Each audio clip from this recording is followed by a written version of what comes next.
Maya Chen had always been told she was too curious for her own good. At 17, she possessed the kind of restless intelligence that made her question everything and poke her nose where it didn't belong. This trait had served her well as the youngest research assistant aboard the exploration vessel Wanderer's Dream, but today, it might cost her everything. The ship had been conducting routine surveys in the Kepler 442 system when they detected unusual energy signatures from the third planet. Captain Rodriguez had been hesitant to investigate the region was known for pirate activity and worse things that lurked in the dark spaces between stars. But the readings were too interesting to ignore, showing technology patterns that didn't match any known species in the galactic database. Maya had volunteered for the away team, as she always did. She loved the feeling of setting foot on new worlds, breathing air that had never filled human lungs, seeing sights that no Earth-born eyes had witnessed. Her parents back on Luna Colony worried constantly about her chosen career path, but Maya thrived on the unknown. The planet's surface had been disappointingly barren at first glance. Red dust stretched to the horizon under a pale orange sun, broken only by clusters of metallic structures that gleamed like silver bones. The away team, Maya, Dr. Williams, the xenogeologist, and 2 security officers, had been exploring for 3 hours when they found the first signs of recent habitation. These energy readings are off the charts, Maya had reported into her comm unit, running her scanner over a crystalline formation that pulsed with inner light. Whatever species built this, they're working with power sources we don't understand. That's when the trap had sprung. The crystalline formations weren't just archaeological artifacts, they were beacons. The moment Maya's scanner made contact, a piercing whistle had split the air, echoing across the wasteland like a hunting call. Dr. Williams had grabbed her arm, shouting something about getting back to the shuttle, but his words were drowned out by a sound that made every human instinct scream danger, howling. But these weren't earth wolves. The creatures that emerged from hidden caves and crevices stood nearly 7 feet tall at the shoulder, their bodies covered in what looked like living shadow that shifted and rippled with each movement. Their eyes burned like red coals, and when they opened their mouths to howl again, rows of crystalline teeth caught the alien sunlight like shattered diamonds. Maya's research had covered thousands of species, but she'd never seen anything like these predators. They moved with the fluid grace of natural hunters, but there was an intelligence in their burning eyes that spoke of cunning beyond mere animal instinct. Most terrifying of all was the way they coordinated, spreading out in a perfect circle around the human party, cutting off every escape route with tactical precision. The security officers had opened fire immediately, their plasma weapons lighting up the dusty air with brilliant streaks of energy. For a moment, Maya thought they might have a chance. Then she watched in horror as the alien wolves simply absorbed the energy blasts into their shadow-like hide, their forms growing darker and more solid with each hit they took. "They're feeding on our weapons," Dr. Williams had screamed, but by then it was too late. The creatures were closing in, moving with supernatural speed that made them appear as streaks of living darkness. One of the security officers went down first, his scream cut short by crystalline fangs. The second managed to get off a distress beacon before he too was overwhelmed. Dr. Williams had shoved something into Maya's hands, a small device she didn't recognize, and pushed her toward what looked like a maintenance shaft leading into the alien structure. "Run, run," he'd gasped. "Get to the ship. Tell them what we found." Maya had run. She'd crawled through passages barely wide enough for human shoulders, followed by the terrifying sounds of pursuit. The alien wolves seemed to flow through the narrow spaces like liquid shadow, their howls echoing through the metallic corridors with bone-chilling resonance. Every time she thought she'd lost them, she'd catch a glimpse of burning red eyes in the darkness behind her. The passage had eventually led to a larger chamber deep within the alien structure. Maya emerged into a space that defied easy description, walls that seemed to be made of the same crystalline material as the formations outside, but arranged in patterns that hurt to look at directly. The geometry was wrong somehow, as if the builders had worked in more dimensions than human minds could properly process. She'd activated her emergency beacon, praying that Captain Rodriguez would risk a rescue mission, but the signal seemed to be blocked by whatever metal composed the structure. She was trapped, alone, with creatures that had just demonstrated they could kill trained soldiers with casual ease. That's when she'd noticed she wasn't entirely alone. Other figures huddled in the shadows of the chamber, beings from a dozen different species, all showing signs of recent capture. A tall, insectoid creature with delicate wings that had been torn and mangled, 2 small reptilian beings who clung to each other in obvious terror, a being that looked almost humanoid except for the extra arms and the fact that its skin seemed to be made of living coral. All of them were watching her with expressions that transcended species barriers, fear, desperation, and something that might have been hope. Maya realized with growing horror that this wasn't a random attack. These creatures had been collecting specimens from various species. She wasn't just a victim of alien predators. She was part of some kind of harvest. The device Dr. Williams had given her was still clutched in her sweaty palm. When she examined it more closely, she realized it was a data recorder of some kind, probably containing his research findings. It was also blinking with a soft blue light that pulsed in a steady rhythm, like a heartbeat. Before she could investigate further, the howling started again. But this time it was different, more organized, almost like a language. The captured beings around her began to tremble more violently, and Maya understood that whatever was about to happen, it was the reason they'd all been gathered here. The alien wolves entered the chamber in single file, their shadow forms seeming to drink in the light from the crystalline walls. Up close, Maya could see that they weren't entirely organic. Metallic filaments ran through their dark hide like veins of silver, and their crystalline teeth were clearly technological rather than biological. They were cyborgs of some kind, perhaps even artificial intelligences wearing the shape of predators. The largest of the wolves approached the huddled prisoners. When it opened its mouth, Maya expected another howl. Instead, it spoke in perfect, unaccented Standard Galactic, the trade language used by most spacefaring species. "Specimens acquired," it said, its voice carrying harmonics that made Maya's bones ache. "Analysis phase will commence. Survival probability varies by species complexity. Humans show promising neurological patterns." Maya's blood turned to ice. They weren't just collecting specimens, they were conducting experiments. And apparently, humans were of particular interest. The wolf creature's burning gaze fixed on her, and Maya felt a crawling sensation in her mind, as if something was trying to probe her thoughts. The device in her hand pulsed brighter, and the mental pressure seemed to ease slightly. "Interesting," the creature mused, tilting its massive head. "This one carries shielding technology. Primitive, but functional. The data will be valuable." That's when Maya understood what Dr. Williams had given her, not just a recorder, but some kind of mental shield. His last act had been to protect her mind from whatever these creatures wanted to do to her. The largest wolf gestured to 2 others with a movement that was disturbingly human-like. "Prepare the human first. Her species shows unusual resilience patterns. We will determine the source of their survival characteristics." As the creatures moved toward her, Maya backed against the crystalline wall. The surface was cold against her back, and she could feel a faint vibration running through it, as if vast machinery operated somewhere deeper in the structure. The other prisoners watched with expressions of sympathy and horror. They'd probably been through this same moment of selection. But Maya had grown up on humanity's frontier worlds. She'd been raised by parents who'd survived the Titan mining incident, who'd taught her that humans survived by being too stubborn to die and too clever to give up. As the alien wolves closed in, she activated every scanner and recording device she carried. If she was going to be their next specimen, she'd at least make sure the data survived to warn other humans. The largest creature paused just out of arm's reach. "Your species fascinates our creators. You are soft, weak, short-lived, yet you spread across this galaxy faster than species with superior technology. You survive in environments that should kill you. You form bonds with creatures that should be your enemies. There is something about humanity that our models cannot predict." Maya straightened her shoulders, meeting those burning red eyes directly. "Maybe your models just aren't as smart as you think they are." The creature's crystalline teeth gleamed in what might have been amusement. Such defiance.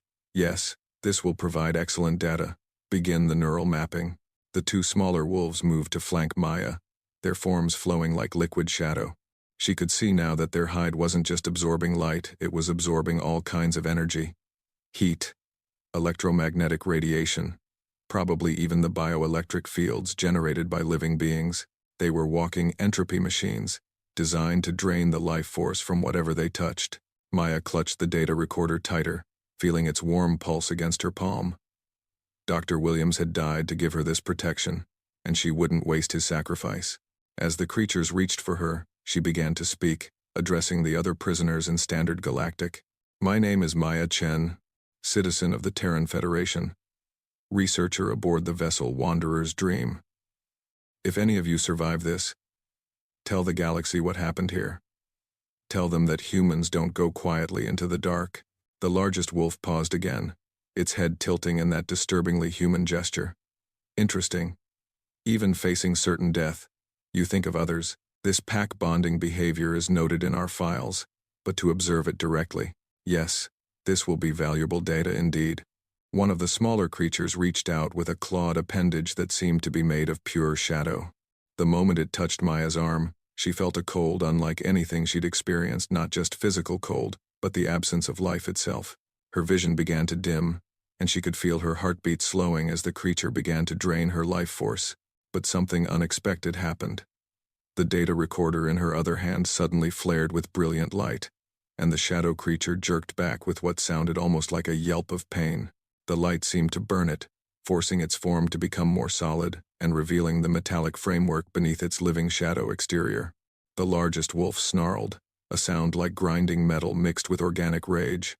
The device. It carries frequency patterns we did not anticipate. Adaptive technology.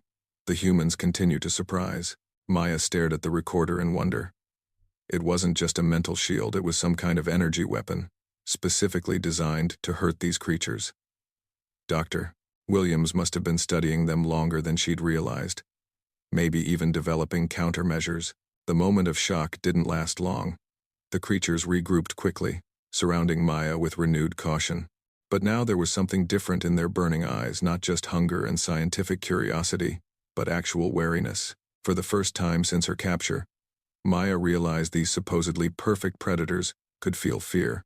"New protocols required," the largest wolf announced. "The human carries technology that can harm us. This was not predicted in the behavioral models. We must adapt our approach." Maya raised the device, its light casting dancing shadows on the crystalline walls.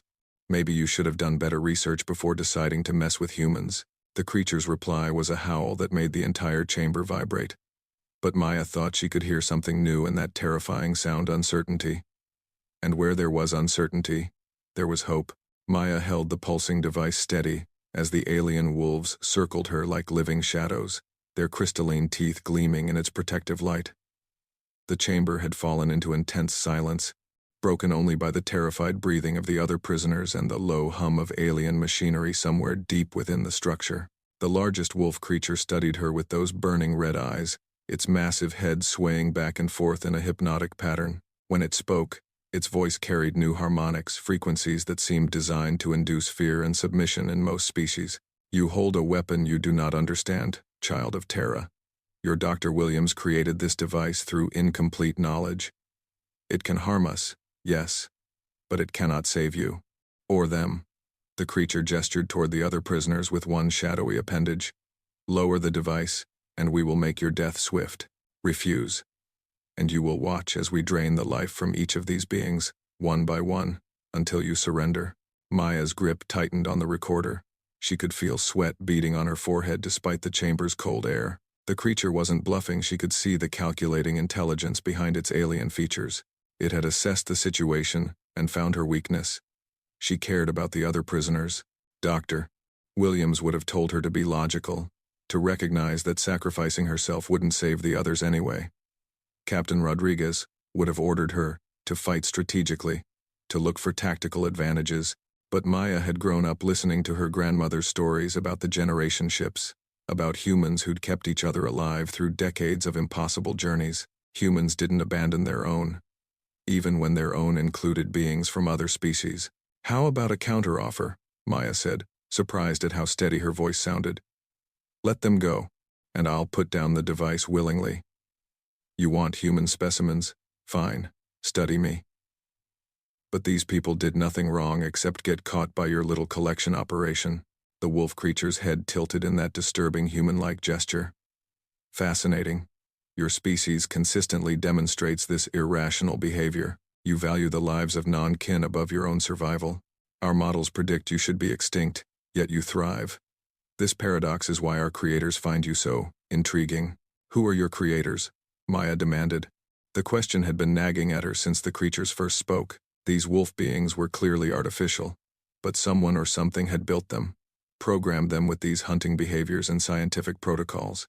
That information is not relevant to current procedures, the creature replied. But Maya caught something in its tone. Was that hesitation? You will lower the device now, or we begin harvesting the other specimens. To emphasize its point, one of the smaller wolves moved toward the insectoid being with the damaged wings. The poor creature tried to back away, but there was nowhere to go. Maya watched in horror as shadow tendrils began to extend from the wolf's form, reaching toward the trembling alien. Stop! Maya shouted, raising the device. The light flared brighter, and the attacking wolf recoiled with that same pained yelp. But Maya could see the limitation immediately. The device's range was limited. She could protect herself and maybe one other being, but not all the prisoners. Lower the device, the largest wolf repeated, or witness unnecessary suffering. That's when Maya noticed something the creatures had missed in their focus on her and the protective device. The coral-skinned humanoid in the far corner wasn't cowering like the others. Instead, it was doing something with its multiple hands, manipulating what looked like a small piece of technology it had somehow kept hidden from their captors. The being caught Maya's eye and gestured almost imperceptibly toward the crystalline walls. Maya followed its gaze and realized what it was trying to tell her. The walls weren't just decorative, they were some kind of energy conduit system. The faint vibration she'd felt wasn't machinery.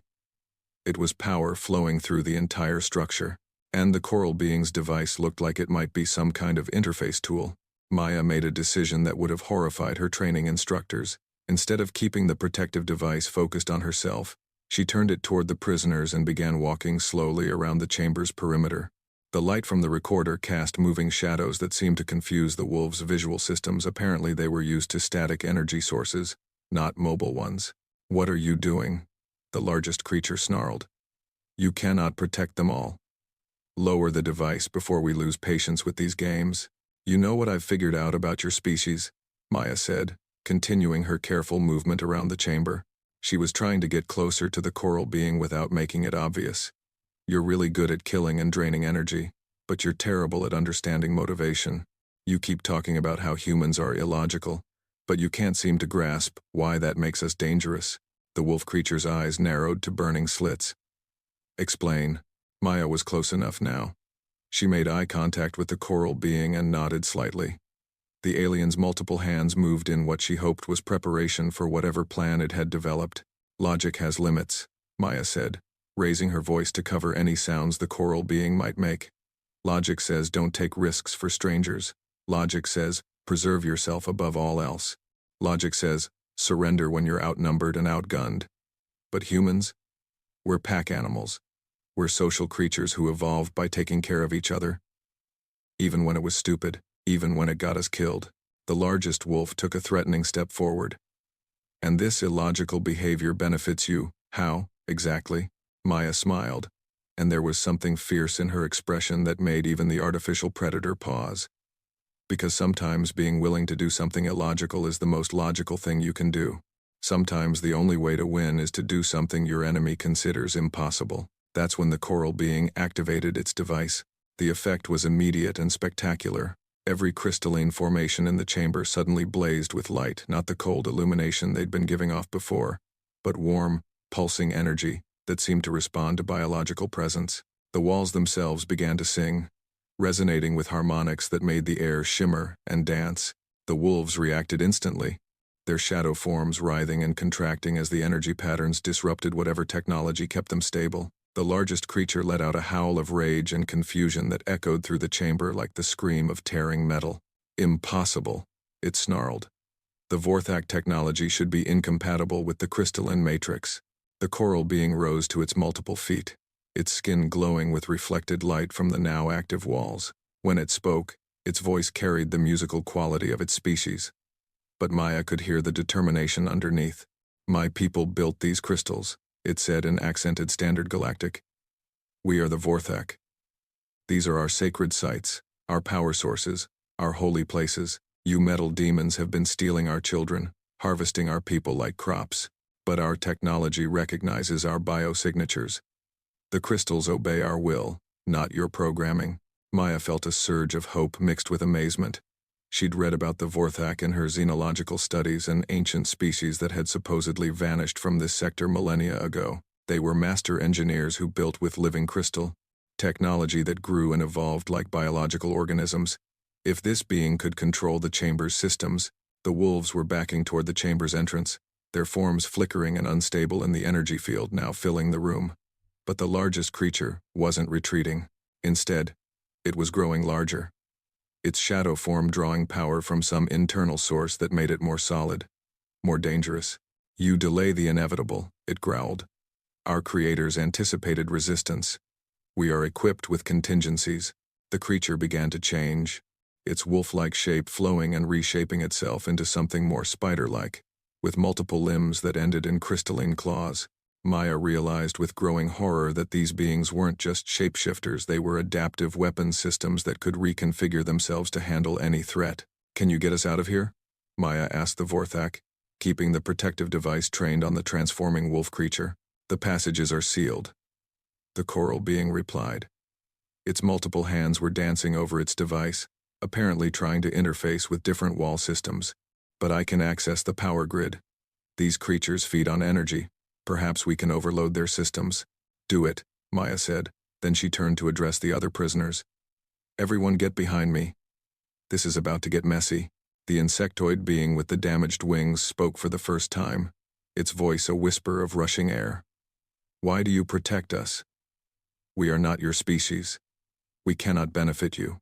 Maya kept her eyes on the still transforming wolf creature, which was now sporting about a dozen limbs and looked like a nightmare fusion of arachnid and machine.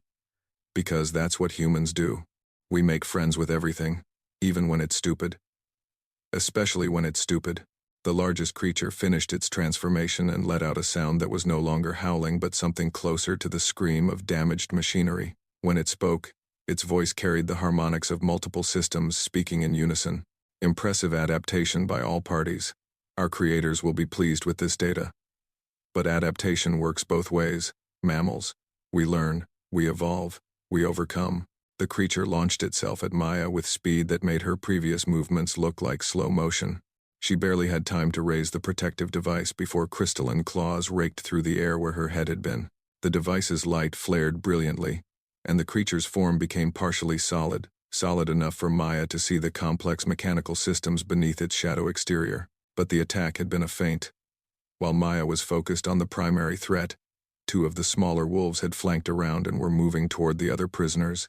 The Vorthak was too focused on its interface work to defend itself, and the other aliens were too terrified to move effectively. Maya made another decision that defied logical thinking. Instead of staying safely behind her protective device, she threw it to the Vorthak. "Catch!"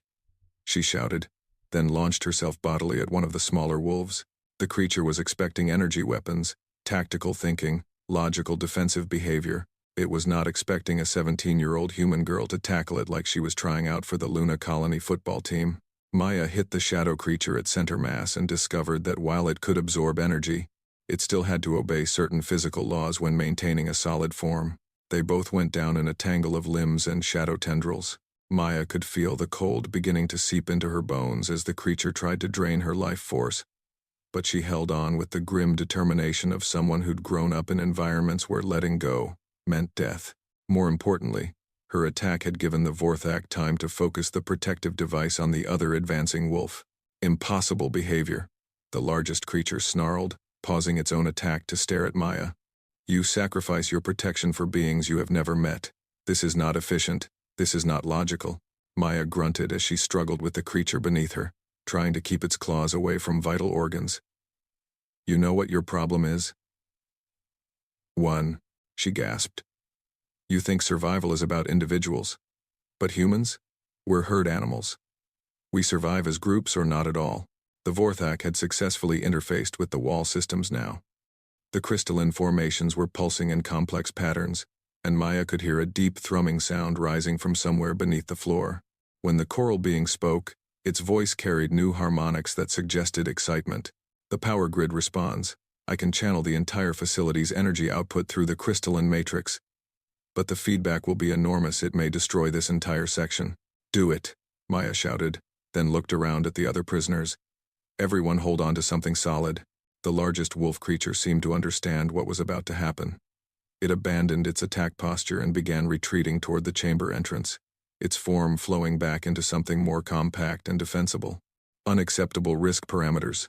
Our creator's investment cannot be lost. Retreat, retreat. But it was too late. The Vorthak activated whatever sequence it had programmed into the wall systems, and the entire chamber exploded with light and sound. Maya felt the creature beneath her convulse and then suddenly become much more solid and much more vulnerable. The energy field filling the chamber was interfering with whatever technology kept these beings in their shadow form. She could see mechanical components now, crystalline processors and metallic frameworks that looked disturbingly organic. But the most surprising thing was what happened next. As the energy field intensified, Maya began to hear something impossible. The wolf creatures were communicating with each other, and they were afraid, not just tactical concern or programmed threat assessment, real, genuine fear. The humans exhibit pack loyalty beyond predicted parameters. The largest creature was broadcasting to its companions. Standard harvesting protocols insufficient. Request immediate adaptation guidance. Maya realized that these supposedly perfect predators had encountered something their creators hadn't programmed them to handle. Humans who cared more about others than themselves. The creatures were designed to exploit self-preservation instincts, to turn survival drives against their victims. But humans who'd evolved as social animals, who'd survived by cooperating and protecting each other, presented a problem their artificial intelligence couldn't solve. The energy overload was building to dangerous levels now. Maya could see cracks beginning to form in the crystalline walls as more power than they were designed to handle flowed through the chamber. The Vorthak was shouting something about evacuation procedures, and the other prisoners were huddling together in the center of the room, where the energy field seemed most stable. But Maya was still grappling with her wolf creature, which was now fully solid and fighting with the desperate strength of something facing destruction. As its claws raked across her arms, leaving burning scratches, she realized something that made her laugh despite the pain. The creatures were learning, all right. They were adapting to human behavior patterns, but there was one thing they still hadn't figured out. One human trait that no amount of artificial intelligence could replicate or counter. Humans were really good at making friends in unlikely places. The energy overload reached critical levels just as Maya managed to pin down the wolf creature she was fighting. In its solid form, the artificial predator was still dangerous, but it was also vulnerable in ways its creators hadn't anticipated. As Maya held its crystalline claws away from her throat, she could see the panic in its burning red eyes. This is not how specimens behave, it snarled, its voice distorting as power fluctuations interfered with its vocal systems. You should prioritize self-preservation. You should abandon the weak. Our models show. Your models are wrong, Maya interrupted, driving her knee into what she hoped was a vulnerable joint in the creature's mechanical framework. Humans don't abandon pack members. Ever. The chamber erupted in brilliant light as the Vorthak's overload sequence reached its climax.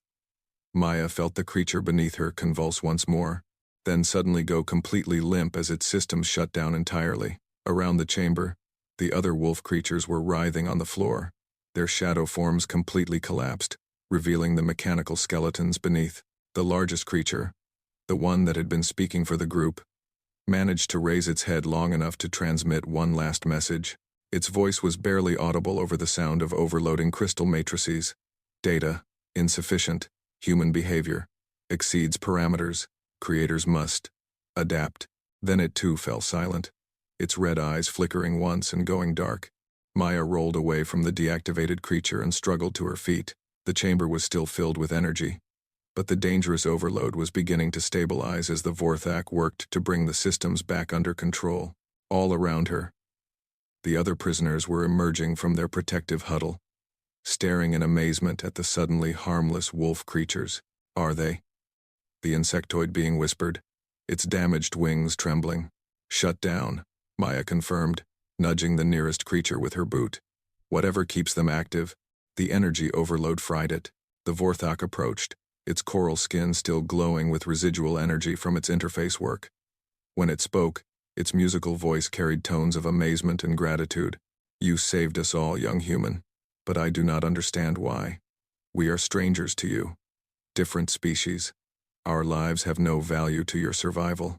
Maya wiped blood from the scratches on her arms and gave the being a tired smile. That's where you're wrong. Every life has value. That's the first thing humans learn. But you risked everything. One of the small reptilian beings protested. You threw away your protection to save beings you had never met. This is not logical behavior. No, Maya agreed.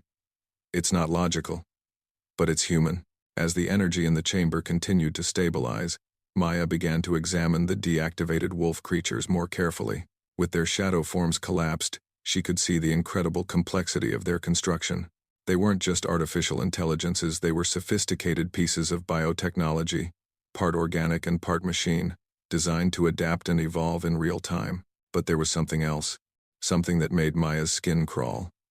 Embedded in each creature's mechanical framework were what looked like neural processors, organic components that pulsed with their own faint energy. As she studied them more closely, she realized with growing horror what she was looking at. These aren't just artificial intelligences, she said aloud. They're using harvested neural tissue from other species. That's how they learn and adapt so quickly. The Vorthak moved closer to examine Maya's discovery, its multiple hands dancing over the deactivated creature's exposed systems. After a moment, it made a sound that was clearly distressed. You are correct, human friend. I recognize some of these neural patterns. They are from my people. The missing Vorthak, they were not killed. They were incorporated. The implications hit Maya like a physical blow. The wolf creatures hadn't just been harvesting specimens for their mysterious creators, they'd been stealing the knowledge and consciousness of their victims, integrating them into their own systems. Every species they'd captured had contributed to making them more effective predators. That's why they understood our languages so well, Maya realized. That's why they knew our behavioral patterns. They've been collecting minds for who knows how long. The chamber fell silent as the full horror of their situation became clear. These creatures weren't just killers, they were thieves of consciousness, stealing the thoughts and memories of entire species to make themselves more perfect predators. But Maya's attention was drawn to something else. The device Dr. Williams had given her, the one that had protected her from the creature's energy drain, was still clutched in the Vorthak's hands, and it was pulsing with a new pattern of light. What's it doing? She asked. The Vorthak studied the device with obvious expertise. It is communicating. This device contains more than protection technology. It holds data patterns, communications, protocols. Your Dr. Williams was more clever than any of us realized. As if responding to their attention, the device suddenly projected a holographic display into the air above it. Maya gasped as she recognized Dr. Williams' face, though he looked exhausted and frightened. If you're seeing this message, the hologram said, then my fears were correct. The wolf creatures are not random predators. They are scouts for something much worse. I've managed to decode some of their communication protocols, and what I found. God help us all. The recording paused, and Dr. Williams seemed to steel himself before continuing. The creatures call their creators the collective. From what I can determine, they're a species that feeds on consciousness itself. They've been moving through the galaxy for millennia, harvesting entire civilizations not for their resources or territory, but for their minds. The wolf creatures are just the advanced scouts, designed to capture and analyze representative specimens from each species they encounter. Maya felt her blood turn to ice. How many species have they harvested? As if hearing her question, the hologram continued. The communication logs I've decoded reference thousands of species, entire galactic civilizations that simply vanished from the historical record. The collective doesn't just kill, they absorb. They take everything that made a species unique and add it to their own knowledge base.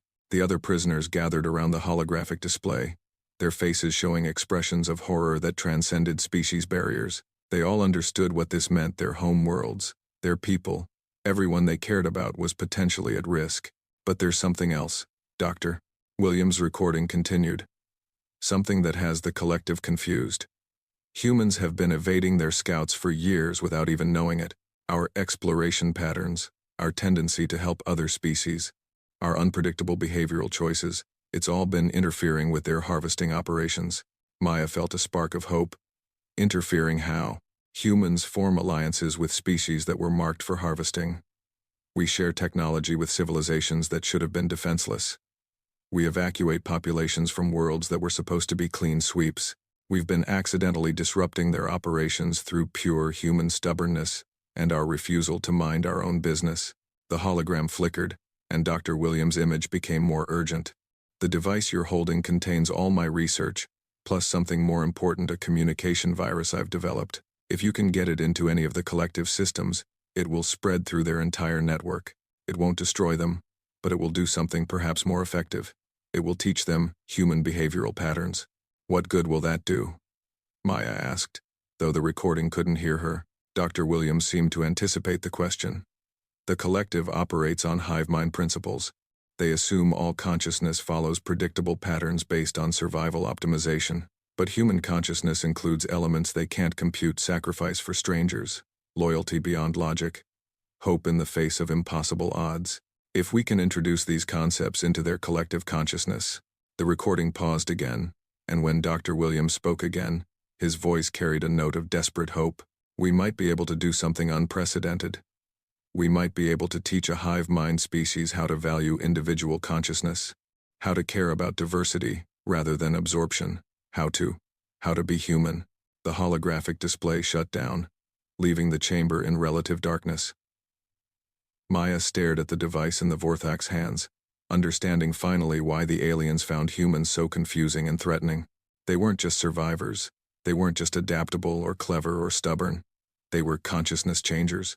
They were a species that could take any situation, any group, any challenge, and somehow make it better through the simple act of caring about others. The communication virus, Maya said. Can we deploy it? The Vorthak's coral skin pulsed with deeper colors as it examined the device more thoroughly. The wolf creatures are connected to a larger network. Even deactivated, their communication systems might still be accessible. If we can interface with them, do it, Maya said immediately. The risk is substantial, the Vorthak warned. If the collective detects the intrusion, they will know our location. They will send more hunters. Maya looked around at the other prisoners, beings from half a dozen different species, all of whom had been marked for harvesting by the collective.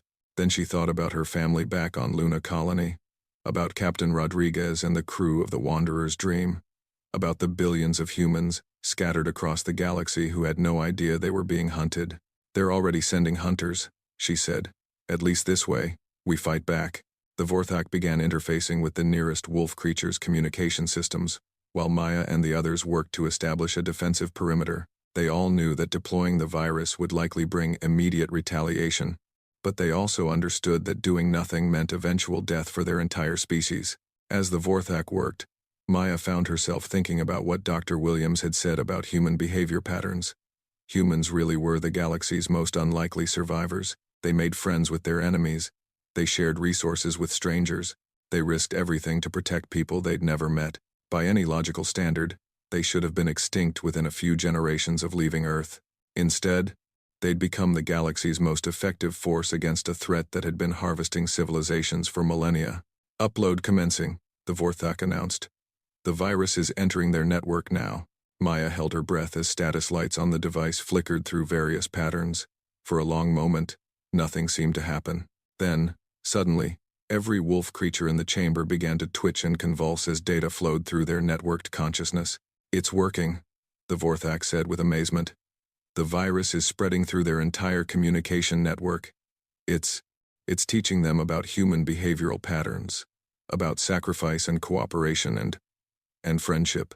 Maya smiled, thinking about her grandmother's stories of the generation ships, about humans who'd kept each other alive through decades of impossible journeys. Maybe, just maybe, humans could teach the galaxy's most perfect predators that there were some things more important than perfect efficiency. Maybe they could teach them how to be human. In the depths of space, the collective stirred uneasily as foreign concepts began to permeate their hive mind consciousness. For the first time in their existence, they began to experience something unprecedented. Doubt about their mission, concern for their victims, and something that might have been called conscience.